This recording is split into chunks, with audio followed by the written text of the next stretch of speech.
বন্ধুরা কেমন আছো? তো আজকে সানডে দিনে দেখো নিবেদি কি করছে। এই হাততালি দিচ্ছে ও।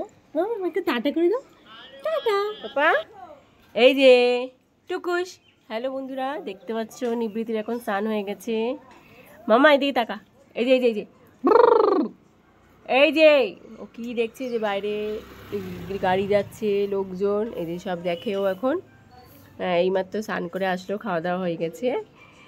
মাম্মাম ব্রু, এই যে সোনা মা, এই দেখো বাইরের দিকেই তাকিয়ে থাকবে, কোনোভাবে এদিকে তাকাবে না। এখন একটু একটু আস্তে আস্তে উঠে দাঁড়াতে শিখছে, ধরে ধরে চেষ্টা করে, পুরোটা পারে না বাট এখন চেষ্টা করে। হ্যাঁ, কী দেখছে ওই দেখো, এই যে গাড়িটা দাঁড়িয়ে আছে, এই যে ভ্যানটা, এই জন্য ওরকম ওর দিকেই তাকিয়েছে। দেখি টুকি, টুকি বললেই তাকাবে, টুকি বললেই তাকিয়ে দেখবে। এই যে মামা।